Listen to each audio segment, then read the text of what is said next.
Buenas tardes a todos, chavales, bienvenidos una vez más a La vida es un carnaval en la sección de entrevistas y hoy traemos a alguien muy especial, un gran conocedor de la historia y de la política, con 1230 suscriptores en YouTube, casi 700 seguidores en Instagram y con un total de casi más de 110 vídeos en YouTube también. Álvaro Leal, ¿cómo estamos? Pues encantado, muchas gracias por la invitación y esperando estar a la altura de las expectativas. Seguro que sí, ¿te sientes cómodo? Sí, muy cómodo, la verdad que no sé si ellos lo estarán viendo, los que estén viendo este vídeo, pero está precioso esto montado. Sí, ¿verdad? Mucho friqueo. Sí, me gusta mucho.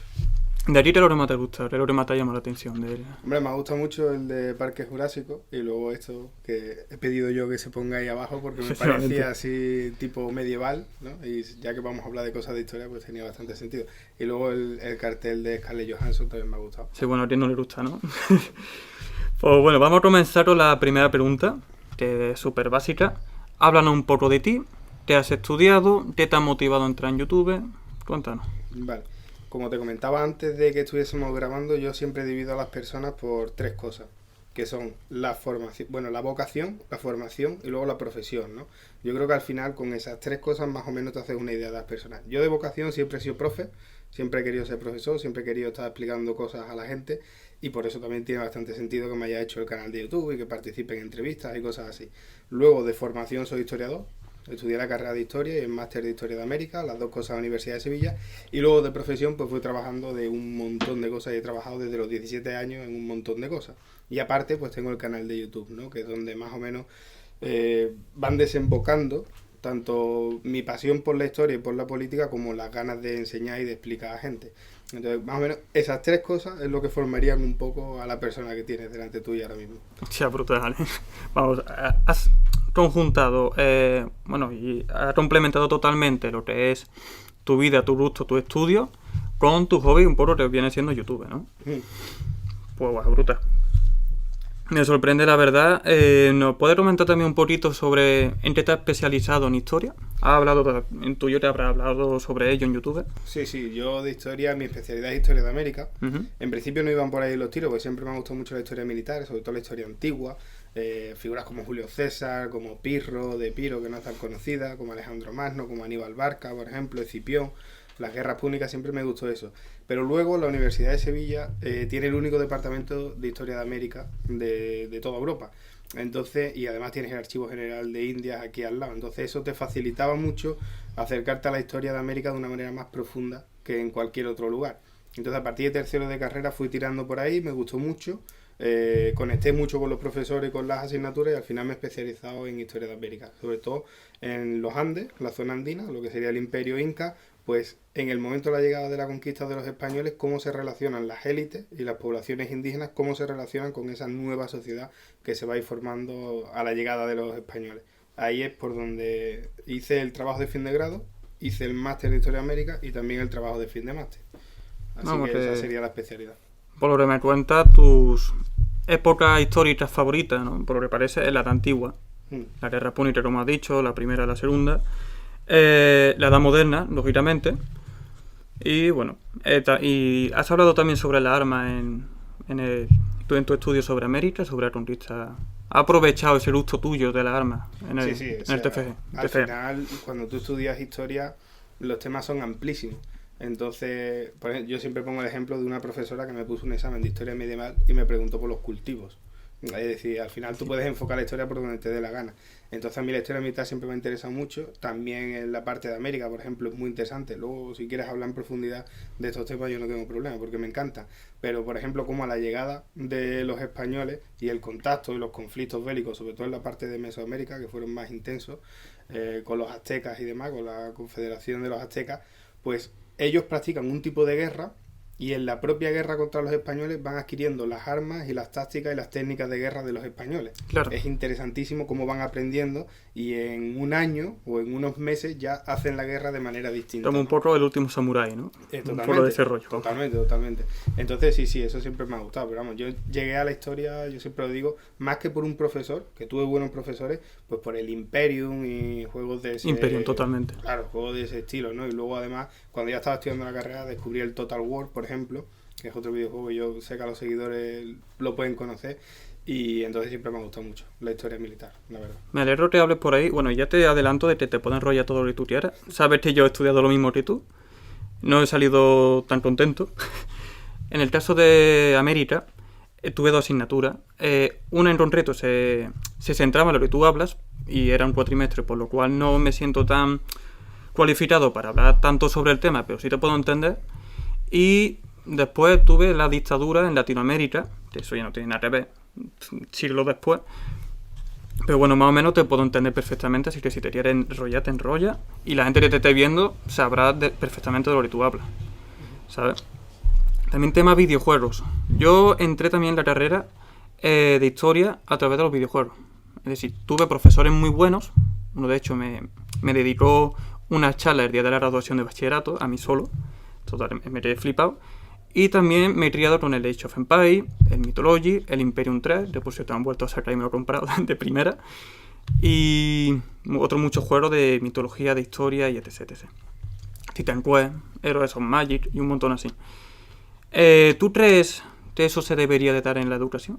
¿Crees que, al igual que te recomiendan libros, bueno, o te exigen leer un libro, deberían poner videojuegos también? Sí, o sea, absolutamente. O sea, en mi canal, uno de los vídeos de los que más orgulloso estoy fue una charla que hice sobre la historia en el siglo XXI, así lo titulé, y invité a un profesor universitario, Carlos Moreno Amador, que además es un muy buen amigo mío, a Hugo Tester, que me imagino que lo conoceréis, que sí, es el del Total War. Ahí está, el del Total War, un youtuber tiene 250.000 seguidores, ¿no? Que es una barbaridad que una persona así decida participar en un debate conmigo. Y luego a un chaval que se llama Helenismo y Roma, tiene una página de Instagram donde comparte también divulgación histórica.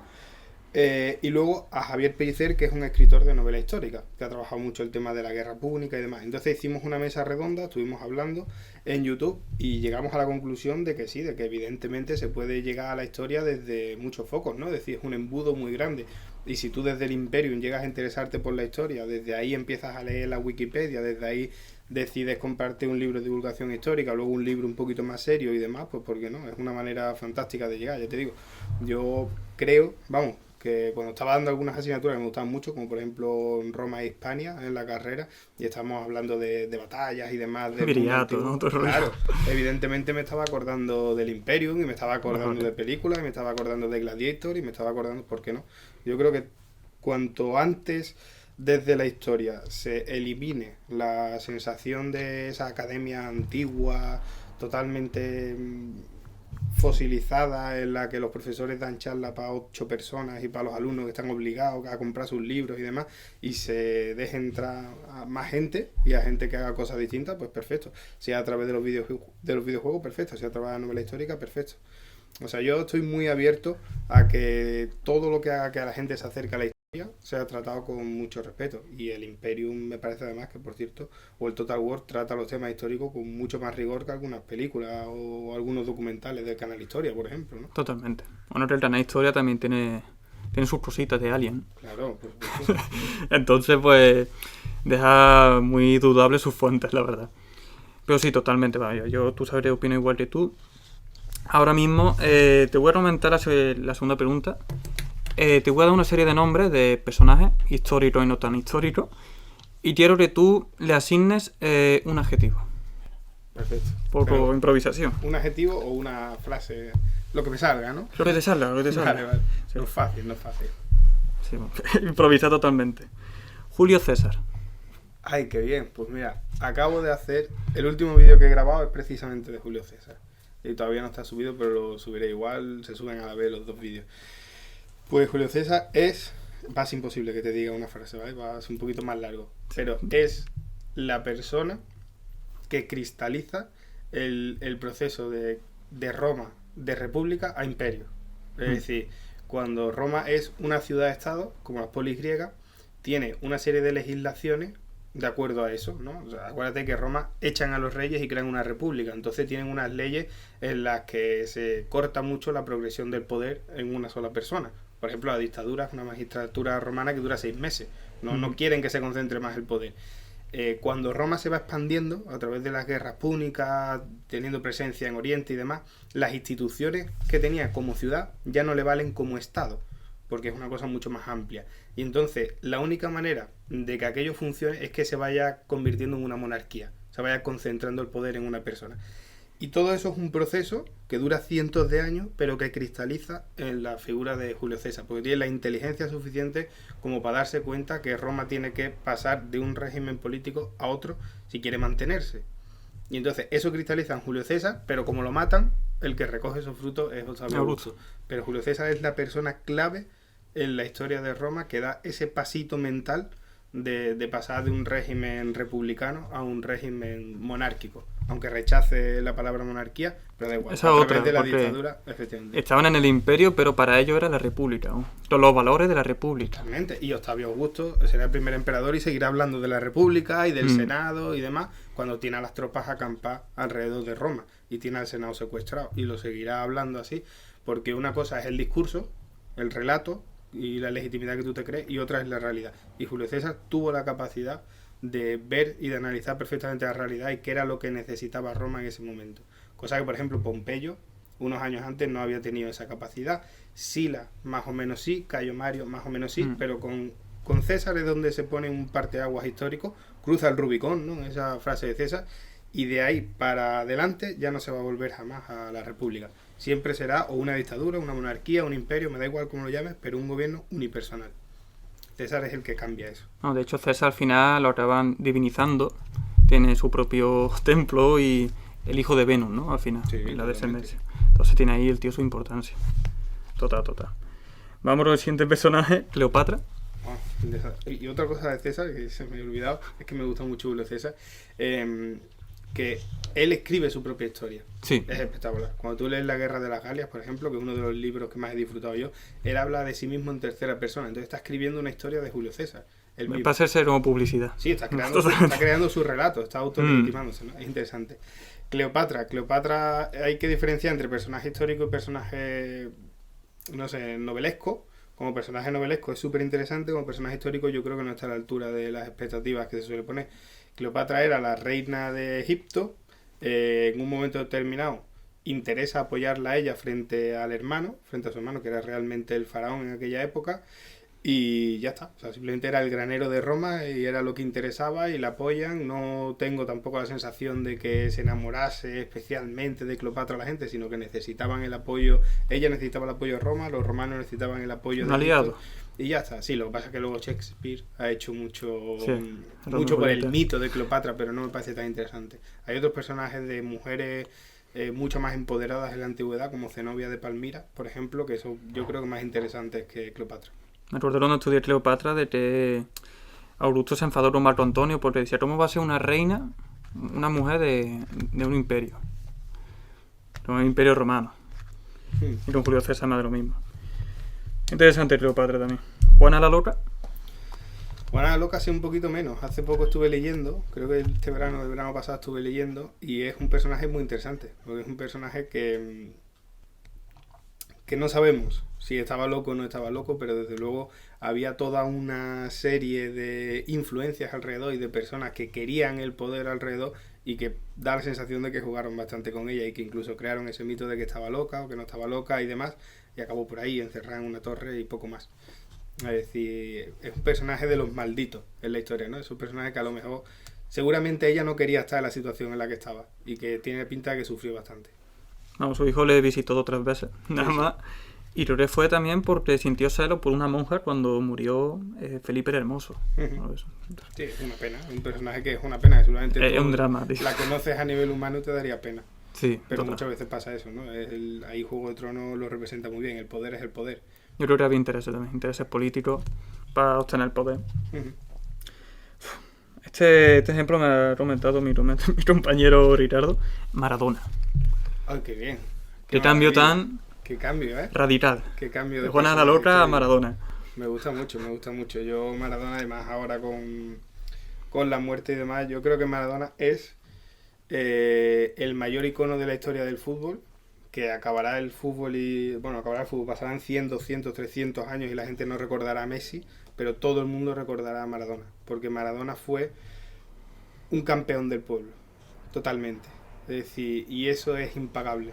Es decir, Maradona es como Michael Jordan. Maradona en el fútbol, Michael Jordan en el baloncesto. Es una imagen que es totalmente icónica. Hay que recordar que el pueblo argentino es humillado en la guerra de las Malvinas. Es decir, hay una dictadura militar en Argentina que trata de legitimarse a través de la recuperación de las Islas Malvinas, que son evidentemente del pueblo argentino, y sin embargo están allí los ingleses, y los ingleses los humillan.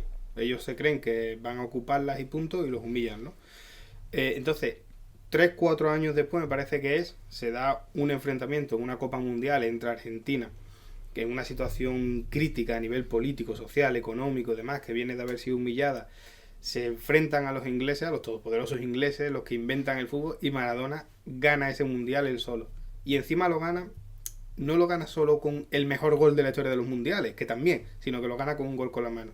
Esa picaresca es lo que tiene, exacto, eso es lo que tiene Maradona, y es lo que va a hacer que para mucha gente, cuando se muere Maradona, se muere uno de los suyos, y sobre todo en los barrios más humildes. Y cometió todos los errores posibles, como una figura humana, o sea, todos los que se pueden cometer. Y sin embargo, siempre va a quedar en el recuerdo y siempre va a ser querido. Yo creo que trascendió en muchísimo el fútbol y que va a ser el futbolista más grande de la historia precisamente por esa conexión que tuvo con el pueblo. Todo el mundo, dentro de 300 años, habrá niños que se sigan sintiendo de alguna manera relacionados con Maradona. Mientras que Messi, Cristiano y todos estos grandes jugadores no han conseguido conectar de esa manera. Es curioso como una persona que se dedica al deporte, que al final tiene tanto poder y representa al pueblo en un momento de situación de crisis total. Sí, luego lo hizo mucho y luego apoyó a Cuba, por ejemplo, siempre, y tiene al Che Guevara tatuado y se enfrentó a la FIFA, mientras que otros como Pelé y demás. O sea, nunca quiso ser, yo siempre digo, ¿no? Michael Jordan, por ejemplo, que a mí me encanta el baloncesto, es el negro más blanco de la historia. Es decir, fue un negro que cambió de clase social. Se puso traje, se puso a jugar al golf y se convirtió en un súper blanco de negocios, ¿no? Y está bien, no pasa nada por hacer eso. Pero Maradona no quiso dar ese paso. Quiso quedarse toda la vida en el barrio. Pudiendo haberse pasado como Pelé y como otros jugadores a ser un supermillonario, él se quiso quedar en el barrio. Y eso marca mucho a la gente. Vale, seguimos con el próximo personaje, Napoleón. Napoleón, interesantísimo. Y creo que van a hacer una peli ahora. Creo que Ridley Scott está haciendo una peli con Napoleón y el protagonista va a ser Joaquín Phoenix, el del Joker. Hostia, o sea, que tiene muy buena pinta.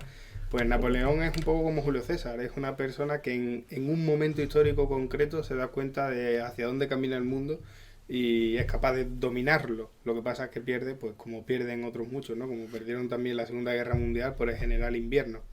Hay un libro muy interesante y uno de los primeros vídeos que hice en mi canal de YouTube es sobre un libro de Clausewitz. Clausewitz es el autor del libro este sobre la guerra, ¿no? El manual sobre la guerra más famoso que hay.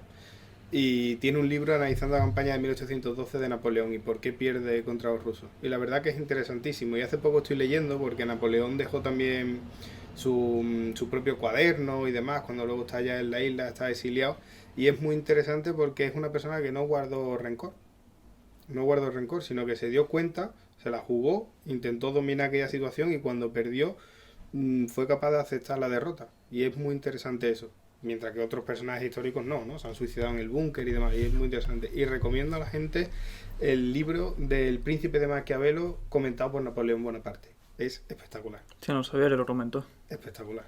Mira, yo tenía interés por el libro, pero no sabía que encima Napoleón lo leyó. Es espectacular porque está el libro de Maquiavelo y luego vienen las notas donde Napoleón había... Y ves muy bien, ahí ves muy bien la personalidad de Napoleón, ¿no? Donde Maquiavelo dice algo, Maquiavelo no se equivoca nunca. Eso es una de las razones fundamentales de la historia. Maquiavelo todo lo que dice tiene razón. O sea, ¿tú crees entonces que el fin justifica los medios?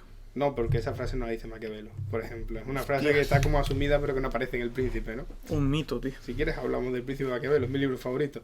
Pero está muy bien porque Maquiavelo dice algo y entonces Napoleón dice, no tienes razón, este italiano. ¿No? Entonces ves la personalidad tan arrogante de Napoleón. Sí. Entonces ese libro es espectacular y creo que en Amazon lo puedes encontrar por 9 euros. O sea, muy recomendable.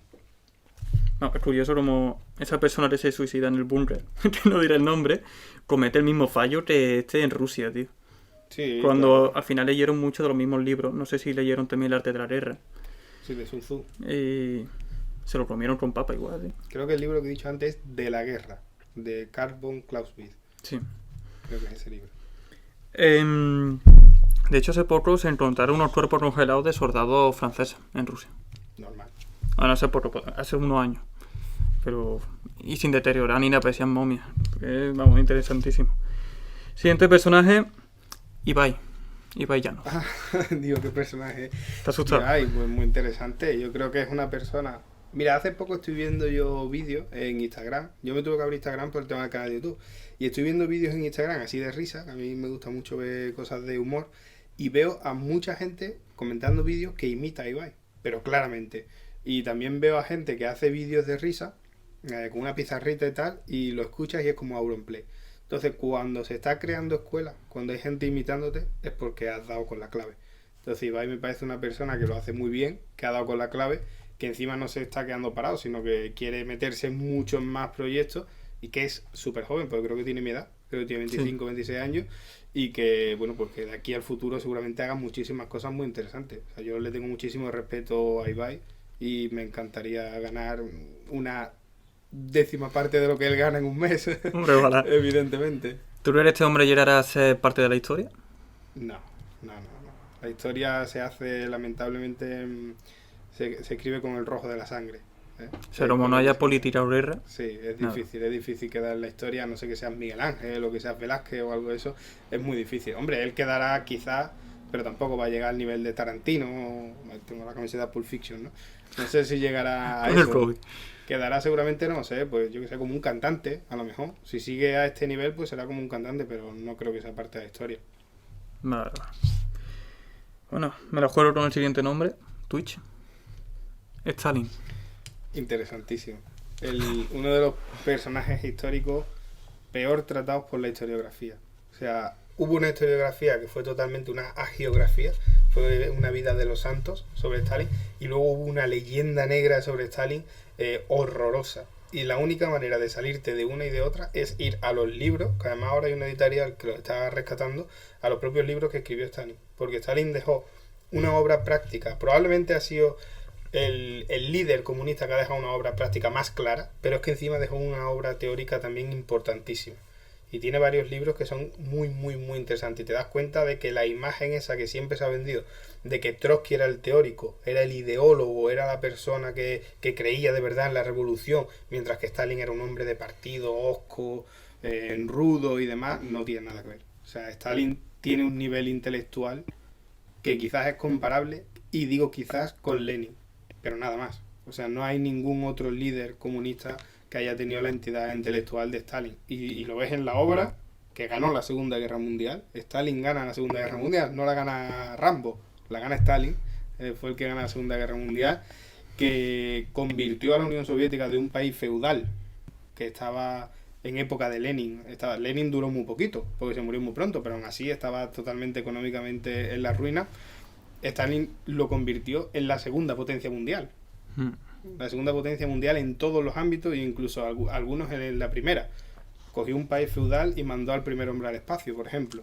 Y iba ganando la carrera espacial, es decir, industrializó un país. Es decir, todo ese tipo de cosas las hizo Stalin, no las hizo otro. Entonces tienes la obra teórica y luego encima, si tienes la suficiente paciencia como para leer sus libros, los fundamentos del leninismo, los problemas económicos de la Unión Soviética, el marxismo y la cuestión nacional, por ejemplo, que es un libro tremendo. Yo tengo un vídeo en el canal analizando ese libro, donde él habla del concepto de nación para el comunismo, es decir, para el marxismo, y es muy interesante. Está muy por encima de cualquiera de los líderes políticos actuales, por ejemplo, de Monedero, Pablo Iglesias, todos estos líderes políticos que son profesores universitarios, están muy por debajo del nivel cultural de Stalin. Entonces es una figura que está muy maltratada por la historia, pero cuando pase tiempo, me imagino yo que se verá de una manera más objetiva y saltará a luz que las cosas que hizo horrorosas las hizo, pero luego no por hoy fue te para ahí nada. también. ¿Crees que hay leyenda negra en el contador de muerte de este hombre?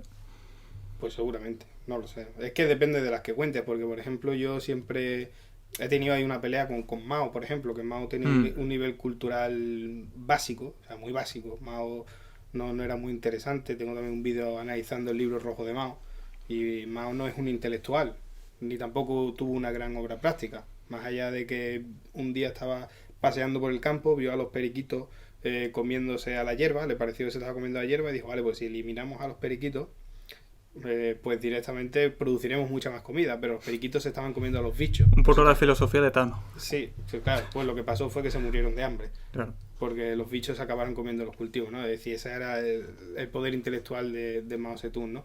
Pero sin embargo, la realidad es que la China comunista pasó de tener una esperanza de vida de 40 años a 80. Entonces, ¿cómo cuentas tú las muertes? Cuentas las muertes en las purgas, por ejemplo, pero no cuentas la gente que hubiese vivido 40 años y luego vivió 80. O sea, por ejemplo, el capitalismo en Mozambique, en Madagascar, no cuenta la gente que se muere de hambre. Eso no, O en la India, otra por claro, eso no son muertes políticas, ¿no? Pero lo otro sí. Entonces, que hubo muchas muertes es evidente, que hubo muchas purgas es evidente, pero depende mucho de la perspectiva y del crisol con el que tú lo veas. Y la leyenda negra sobre Stalin y la Unión Soviética es muy evidente. O sea, siempre se habla de que el comunismo, por ejemplo, hace que la economía se venga abajo. Ahí están los libros, los 3 tomos de los enemigos del comercio, que son buenísimos, de Antonio Escotado, que explica que el comunismo no funciona y hace que la economía se venga abajo. Bueno, pues con Stalin se pasó de un país feudal a la segunda potencia mundial. O sea, ya hay algo, hay una explicación que no cuadra. Si el comunismo te hace morirte de hambre, ¿cómo se pasó de una cosa a otra? ¿Cómo de repente un país de los zares que iban a la Primera y a la Primera Guerra Mundial iban con... cuando mataban a uno, el otro tenía que coger la pistola para seguir y lo mataban, y el otro, porque no tenían ni siquiera armas, acabó mandando a Yuri Gagarin al espacio, mandando el primer satélite al espacio como es el Sputnik y demás. ¿Cómo consiguió eso? No tiene mucho sentido, ¿no? Entonces, evidentemente hay una leyenda negra, pero hay muchas leyendas negras. Vale, estupendo. Bueno, me gustaría más hablar sobre Stalin, porque es un personaje que da para hablar. Las películas también han pintado a la Unión Soviética de una forma, pero bueno. Yo estoy a tu disposición. Bueno, pues ya que nos ponemos entonces... sé que, por ejemplo, hizo Mejora Raria también, pero el tema de las películas que la Unión Soviética violaba en Alemania, por ejemplo, a las mujeres para bajar la moral, y también de que en Stalingrado, por ejemplo, iban, vamos, esto se ve en una película, no recuerdo ahora mismo el nombre, que iban los soldados muchos sin armas. Tú ibas al lado de tu compañero, si se moría tu compañero, cogía su arma.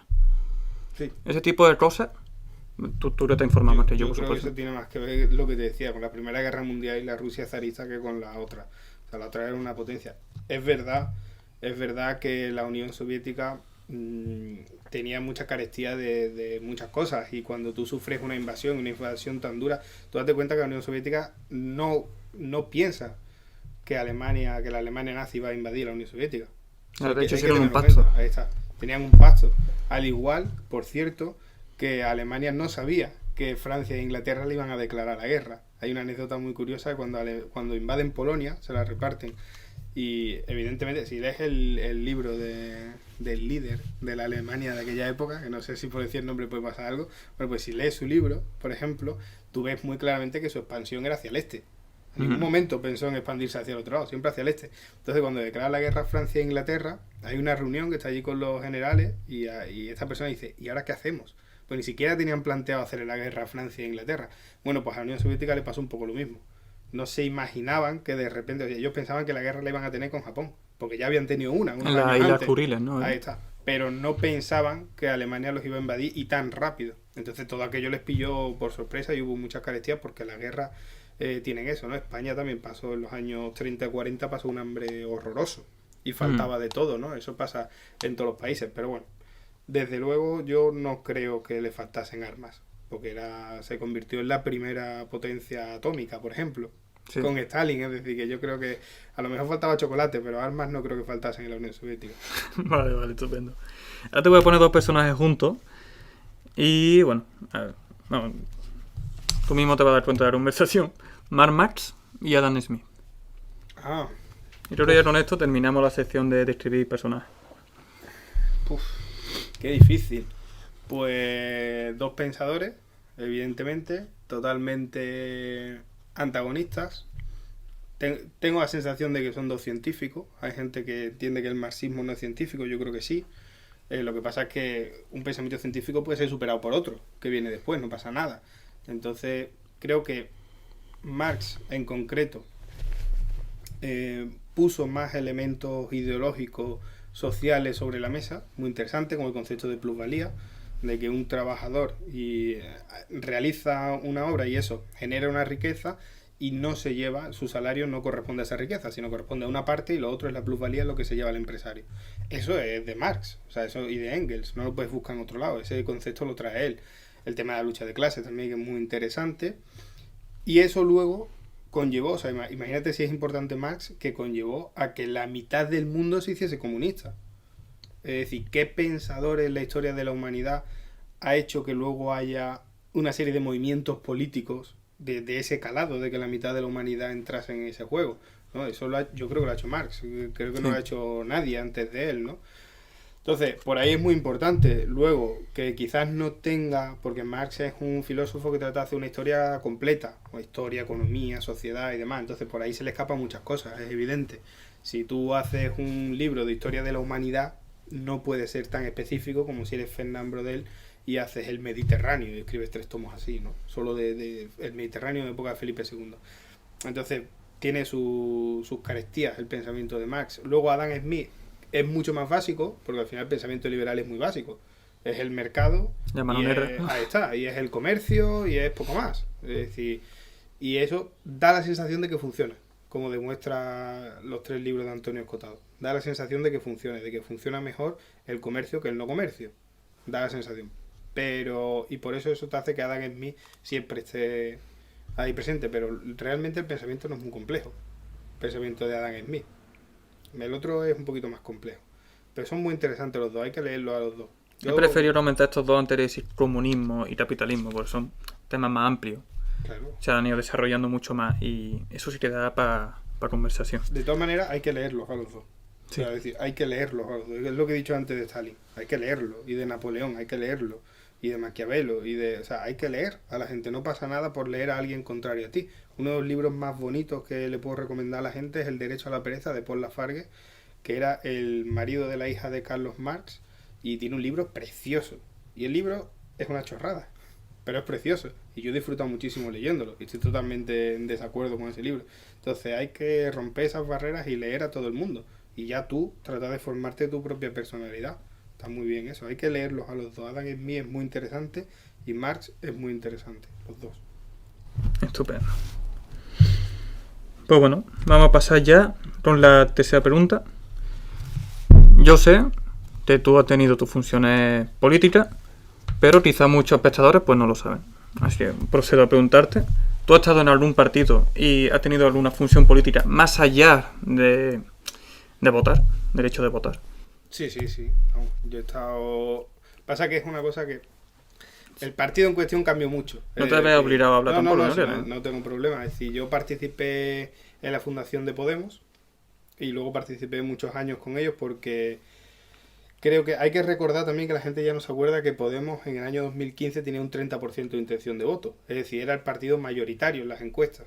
Es decir, es que ese Podemos decía una serie de cosas que luego se ha ido transformando y por el camino ha perdido mucha gente, entre ellos a mí, ¿no? Y yo entré en ese partido, participé en la formación, he participado mucho dentro de los debates internos, lamentablemente, y a la vista de cómo han ido saliendo las cosas, o sea, los he ido perdiendo siempre, porque yo creía que lo que hacía falta en España era, primero, reconectar con la gente joven, muy importante, luego limpiar la corrupción, hacer una democracia 4.0 que se le llama, es decir, muchos más procesos democráticos, que la gente participase mucho más. Yo siempre he pensado y lo defendí en su momento en el año 2015 cuando entré en una de las primeras asambleas de Podemos, que Podemos podía tener 80% de los votos. Es decir, porque lo que pedía era no entrar con un carnet ideológico previo, sino hacer un partido limpio que permitiese a la gente participar mucho más en política. Esa era mi idea. Y a partir de ahí, si la gente es más de izquierda o es más de derecha, el partido saldrá más de una cosa o más de otra. Sí. ¿Qué pasó? Que por el camino Podemos fue perdiendo a la gente más moderada y se fue haciendo cada vez más radical en ciertos temas sociales que son los ismos. Feminismo, ecologismo, veganismo, todo eso. Y entonces pues ahí ya hubo un conflicto entre lo que yo pensaba y lo que el partido decía. Lo que pasa es que como yo trabajé siempre mucho en Sevilla, vas creando unas relaciones personales con las personas y demás, y entonces yo ya me dedicaba más a trabajar, los últimos años me dedicaba más a trabajar con esas personas que con lo que era el partido, porque ya el partido estaba bastante en desacuerdo con él, hasta que hubo un momento en que fue insostenible, sobre todo con el tema de Cataluña y demás, y entonces pues decidí marcharme y ya está. La última cosa que hice fue asesorar a una persona que se presentaba para ser secretario general de aquí de Sevilla, Y lo estuve asesorando y haciendo la campaña con él, preparándola y demás. Preparado muchos mítines, por ejemplo, para las dos candidatas que luego entraron al Congreso de los Diputados. Y haciendo ese tipo de cosas, pero ya más asesoramiento, siempre gratuito, por cierto, pero más asesoramiento que otro tipo de cosas. Nunca quise entrar ni presentarme en una lista ni nada de eso porque no es lo que a mí me motiva. A mí me preguntaron una vez que si me gustaría ser concejal y le dije que no, que si soy alcalde, pero no concejal. Pues si te metes en políticas para cambiar las cosas, para ir en una lista ya no me parece tan interesante. Y la política es un sitio muy feo, además.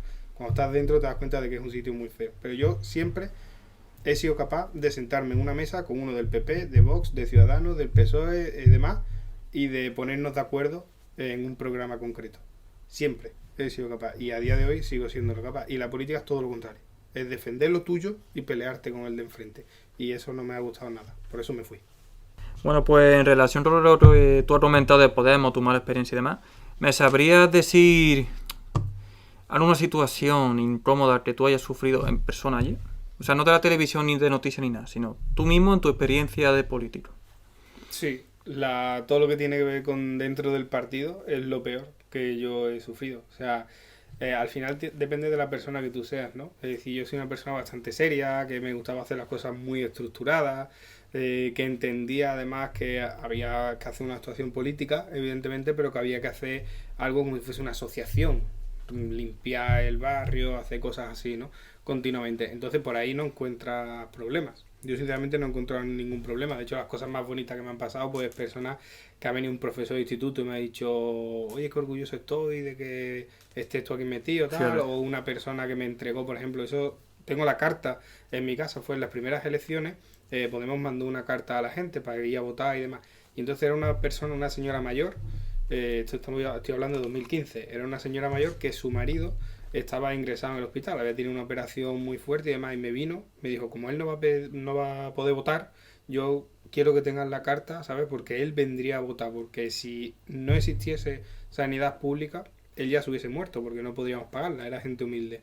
Y yo sé que sois los que defendéis la sanidad pública. O sea, esas cosas te marcan para toda la vida. Total. Ahora, ¿qué cosas malas hay? Pues eso, gente que, por ejemplo, yo qué sé, se dedicó a sacar tweets míos a buscarlos para decir que yo era un facha, ¿no? Que es lo que siempre se me ha dicho, que soy como súper de derecha y demás, y todo eso por ser una persona moderada. Pero lo peor ha sido siempre eso, gente que quería estar por encima tuyo dentro del partido cuando yo ni siquiera me presentaba a esa pelea. O sea, nunca me ha parecido interesante. Yo hablaba y ya te digo, lo que más disfruté fue la época en la que asesoraba a gente. Porque yo daba mi opinión y si la querías bien y si no la quieres, pues también. Pero nunca me presentaba a cargos internos, ni para ser diputado, ni cosas de esas, ni concejal, porque no me ha gustado. Simplemente echar una mano a la gente. Claro, entonces las peores cosas han sido esas, pero nunca me he peleado. Ni siquiera cuando entraron los de Vox en la última elección, nunca me he llevado mal con ellos. Es decir, yo llegaba allí al colegio electoral, hablaba con ellos, oye, ¿qué tal os va? Y sin problema. No he tenido ningún problema, sí. Nunca he tenido problemas con nadie. Claro, tú ahora mismo, bueno, viendo la mentalidad que tienes de moderado, objetivo, o por lo menos intentas ser, porque es muy difícil ser objetivo con la política, ¿qué opinas de la actualidad de que está todo polarizado? Es decir, si a ti te gusta una cosa, ya puede ser de derecha o de izquierda, según la gente, por supuesto, o aún lo extremizan más diciéndote bolivariano, o comunista, o por el otro lado facha. Es horroroso. Mira, hice un vídeo que se llamaba Fascismo, ¿quién provoca al monstruo? Que creo que tiene 6 años o 5 años, ese vídeo. Y era porque veía unas cosas que iban a provocar una reacción. Que luego la reacción no ha salido por ahí, no ha salido por el fascismo, ha salido por un nacionalismo español reaccionario y muy folclórico y tal, que es Vox, ¿no? Pero podía haber salido por el otro lado, que era más peligroso. Pero estaba claro que se iba a hacer una reacción, porque había gente que estaba pisándole la cola al león continuamente. Y entonces yo nunca he entendido eso. Por ejemplo, un ejemplo muy claro de uno de estos tweets que he dicho que me sacaron fue porque cuando Vox entró en el Parlamento andaluz, que fue las primeras elecciones en las que entró, se hizo una manifestación antifascista. Y yo estuve totalmente en contra de eso, porque te manifiéstate antes de las elecciones para que te voten a ti. Pero en el momento en que la gente vota, ya la gente no se ha equivocado. Te gustarán más o menos el resultado, pero si la gente ha votado y tiene 10 diputados Vox, tienes 10 diputados Vox. Antidemocrático. O sea, es decir, ya no pasa nada. Entonces hacerlo una manifestación para tomar la calle, contra eso, me parecía que eso era fascismo directamente, ¿no? Entonces estuve muy en contra de eso, porque si mañana los de Vox lo hacen contigo, entonces tú qué vas a decir, ¿no? Entonces todo ese tipo de actitudes que son muy de niños chicos, tienen que ver con no conocer la historia de España. Porque en los años 30 España sufre una polarización que acaba llegando a una guerra civil. Evidentemente la situación no es la misma que ahora, ¿vale? Pero Stanley Payne lo ha estudiado muy bien. Hay un libro que se llama El colapso de la República y realmente la República colapsó, se hundió. O sea, y eso puede pasar. Y en España hay una polarización continua. Y a mí no me parece nada interesante. Ya te digo, si tú te sientas en una mesa, por ejemplo, en Sevilla, te sientas en una mesa con los concejales de todos los partidos a discutir sobre si hay que limpiar la calle o no hay que limpiar la calle, sobre si hay que tener servicios públicos o no hay que tenerlos, sobre cuánta la línea del 2 si tiene que parar aquí o tiene que parar allí, ahí se acaba la polarización. Y puedes gobernar para la gente, que es lo que yo creo que es lo que hay que hacer. Principal, ¿no? En el momento en el que yo me pongo a hablar de si las mujeres se tienen que depilar o no depilar, no sé qué y no sé cuánto, y a insultarnos por Twitter, y si los toros tal o los toros cual, ahí es donde entramos en un problema. Y España está en eso, porque también hay una generación de políticos muy jóvenes, porque las redes sociales influyen mucho, porque los programas políticos, por ejemplo, en los años 80 estaba el de La Clave, que era mucho más reflexivo, y ahora todo se busca que sea un tuit y que sea combativo y que sean ideas, fuerzas que no tienen mucho sentido, el relato, tal. Entonces estamos caminando hacia eso, hacia la polarización. Y la gente que tiene opiniones más moderadas, directamente no las escuchas. Porque para entender mi opinión sobre un tema concreto necesitas 10 minutos de escucharme. Porque voy a tratar de analizarlo. Mientras que si yo digo, los toros son una mierda, ya tienes el tuit. Entonces estamos caminando hacia eso, pero la solución es muy sencilla. Pasa porque cada una de las personas no compren ese discurso. Por ejemplo, se queden en casa y no voten, o digan yo no quiero esto, y ya está. Pero es muy peligroso hacia donde estamos caminando. Lo que pasa es que ni siquiera tenemos políticos que sean fascistas en serio ni comunistas en serio. Tenemos tonterías, ¿no? Como cuando la gente, no me acuerdo del partido este ahora de Roberto Vaquero, no me acuerdo cómo se llama, pero bueno, que salen ahí con banderas de la Unión Soviética por la calle y tal, pero son cosas muy ridículas. O la niña esta nazi que salió hace poco ahí, con la mano alzada diciendo que el enemigo es el judío. O sea, son tan poco serios que ni siquiera es un riesgo por ahora. Pero estamos caminando hacia eso. El día que salga por la alguien tentativa, en serio, ¿no? Le estamos hablando. sí, el día que salga alguien en serio, un fascista en serio, vamos a tener cuidado. Claro. Es un problema. Y el tema de la polarización, yo lo he dicho siempre, me resulta antidemocrático. El tema de Vox, yo no empatizo con ese partido, lo puedo decir, me da igual. Pero sé que no es fascista. O sea, ahí puede tener ciertas similitudes, pero tiene muchísima diferencia, no se parece en nada. Este tampoco quiero decir nombre por el tema de Twitch. Pero no se parece en nada en lo que se ha visto, ¿sabes? Y por ejemplo en Grecia, no sé si tú conoces el caso del Amanecer Dorado. Por supuesto. ¿Qué diferencia verías tú entre el Amanecer Dorado, Vox y digamos también la Falange? Pues porque Amanecer Dorado sí va en serio. Claro. Esa gente sí va en serio. Y estos no van en serio. Estos son una respuesta sociológica, no es política, es una respuesta sociológica de gente minoritaria, pero que es un grupo amplio, aunque sea minoritario amplio de la población española, que está harto de una serie de cosas. Y entonces han reaccionado políticamente así. Pero es una respuesta muy folclórica. No es una respuesta en serio. Por ejemplo, hay 3 perfiles dentro de Vox que son muy claros, que son Ortega Smith, que ese sí se lo cree. Ese a mí se me parece un peligro, ese tío. Cuando se tira allí con la escopeta, pega tiros y tal. Ese me parece un peligro. Luego está Santiago Abascal, que es un político del PP que se está buscando la vida con un partido nuevo para seguir viviendo de la política y no trabajar. Y luego está el Espinosa de los Monteros este, que me parece el tío un técnico. Yo ese tío sí lo veo que podría llegar a ser presidente de España, porque el tío es un técnico, tiene muchos conocimientos, tal, buena educación, habla idioma, y lo veo más moderado, ¿eh? Lo veo que podría estar en Ciudadanos, que podría estar en el PP, que podría estar... Entonces, todas esas almas están dentro de Vox. Y ahora mismo la que gana es esa, es la folclórica. La de los comunistas, los rojos estos y las feminazis y no sé qué y tal y cual. Pero esa misma gente se puede desviar hacia el fascismo perfectamente, porque el fascismo existe en España. Está en los campos de fútbol. No está en la política, pero está en los campos de fútbol. En Grecia sí se ha desviado hacia eso. Y es más peligroso. Y por eso el líder estaba en la cárcel y demás, porque tenían armas y pegaban palizas y cosas de estas, ¿sabes? Entonces, a mí me parece un peligro. Me parece un peligro que lo hagan los dos, porque lo decía yo en el vídeo ese, el que provoca el fascismo, cuando el fascismo sale, cuando el monstruo sale debajo de la cama, te metes tú debajo de la cama. Porque no eres capaz de parar el fascismo. Eso, no, vamos a parar el fascismo. No lo vas a parar. Como salga, no lo vas a parar, porque no se para nunca. No, el partido de guerras. Entonces, claro, como no pare la Segunda Guerra Mundial, no lo para nadie. Es decir, entonces es muy preocupante. A mí me preocupa mucho que la gente no tenga la sensación de peligro que debería de tener. No por nada, sino porque esa gente existe.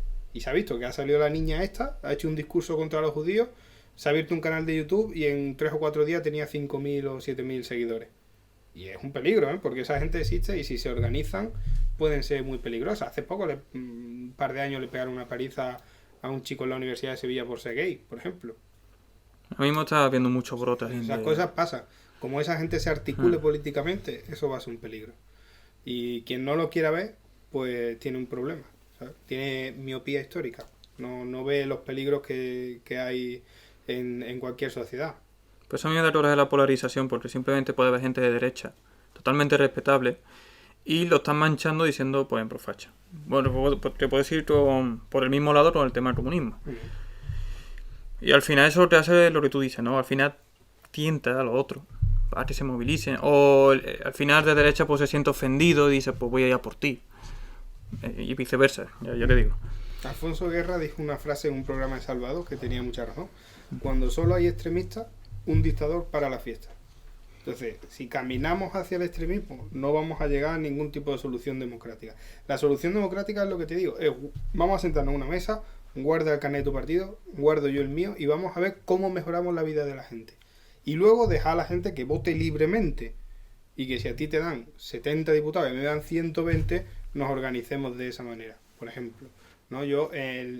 Con todo lo del coronavirus, por ejemplo, yo creo que hemos perdido una oportunidad para ser una sociedad mucho más democrática. Porque en un momento de crisis tan importante, yo creo que todos los partidos se deberían de haber unido. Y en cambio lo que han hecho ha sido pelearse entre ellos aún más.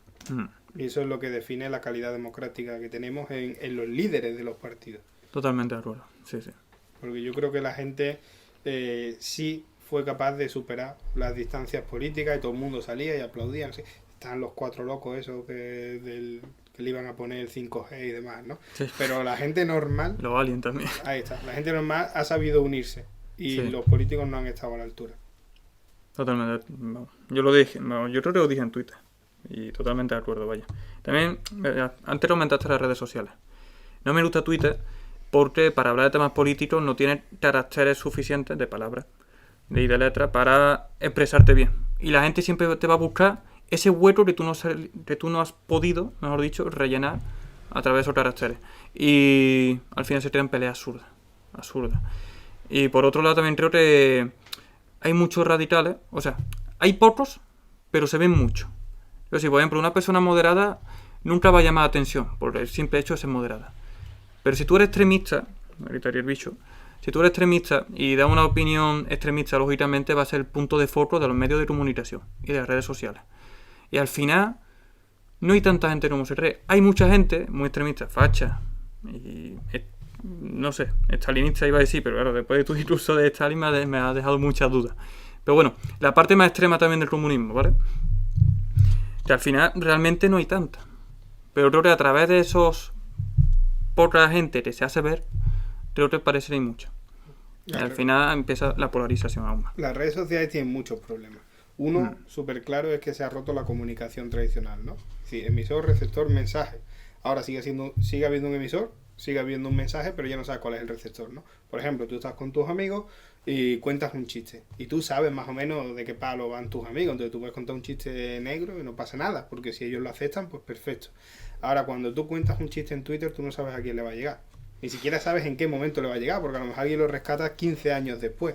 Entonces, claro, todo el mundo se puede ofender, ¿no? Como se ha difuminado el receptor, es imposible. Y luego, como se ha democratizado en el mal sentido las opiniones, eso hace que, por ejemplo, doctor Pedro Cavadas hable sobre el coronavirus y yo hable sobre el coronavirus y a lo mejor yo que tengo más seguidores, mi opinión se escuche más que la suya. Sí. O sea, claro, esos son riesgos que yo creo que al ser un fenómeno tan reciente las redes sociales, todavía como sociedad no somos capaces de controlar. Pero la solución sigue siendo la misma, que la sociedad madure, que cada uno madure y que sepa que si un tonto dice una tontería en redes sociales no le tienen que echar cuenta. Y ya está, y no pasa nada más. Y luego también hay otro peligro que es muy importante, que es que antes todo el mundo estaba obligado a relacionarse con su entorno. Y ahora con las redes sociales no. Por ejemplo, si me pongo el caso de, yo que sé, una persona que sea transexual, ¿vale? En un pueblo, ¿qué podía haber? Una persona, dos, entonces te obligaba a relacionarte. En el momento en el que tú, desde Twitter, solo tienes gente que es igual que tú, que piensa igual que tú, que siente igual que tú, eso te hace hacerte más extremo. Lo digo en ese caso, lo digo en el caso de un facha, lo digo en el caso de un comunista, lo digo en un caso... El no obligarte a relacionarte con tu entorno y poder relacionarte en tu microcosmos de redes sociales hace que todo se polarice más. Entonces, todos estos riesgos nos dan la sociedad que tenemos actualmente. Una buena reflexión, la verdad. Yo espero que mucha gente vea esta entrevista porque poca gente piensa así o lo hace de forma tan pública. Y creo que es muy necesario hablar del impacto que tienen las redes sociales para bien y para mal. Y en este caso para mal. Muy importante. Vamos a ir con otro tipo de crítica, vamos a cambiar totalmente de lugar, vamos a pasar un poco de la política y vamos a ir a YouTube. O YouTube. ¿Te has visto alguna vez en una pelea que alguien te haya discutido, te haya rebatido a lo histórico, por ejemplo, con el caso de América? Con otros temas. Nadie te ha discutido en nada. Que yo sepa no, pero porque no presto mucha atención. O sea, yo por ejemplo no veo los canales históricos, la verdad, porque me parecen bastante malos, entonces no los veo. No, pero a través, por ejemplo, de comentarios. Eso sí, comentarios sí. Eso. O sea, que alguien me haya hecho una respuesta, video respuesta y tal, yo no me he enterado, porque no suelo entrar en esas cosas.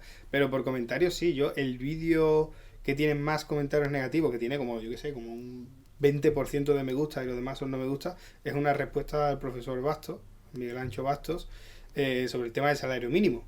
Y no es una respuesta muy moderada, defendiendo que el salario mínimo es importante y demás. Vamos, puntualizando cosas que dice ese hombre.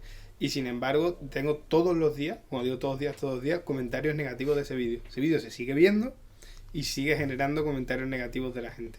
Y es una respuesta muy moderada. Y la polarización de la que hemos hablado. Sí, y hay gente que te dice, estudia, aprende historia, cosas así, ¿no? Eso. Está muy interesante, muy interesante. Yo me lo tomo con mucha... De hecho, me abrí una sección en Instagram que era los comentarios así más fuertes que me ponen, pues le hago un pantallazo y los subo. Porque la verdad que hay algunos que son muy interesantes. Y es una perlita. Sí, yo lo he visto, Hay algunos que son muy divertidos. Pero está bien. O sea, por el tema de YouTube, vamos a ver. Tiene, lo comentamos al principio, 1230 suscriptores. Por ahí, sí. ¿Has llegado a cobrar en YouTube? Sí. ¿Y tú te ves en un futuro en YouTube?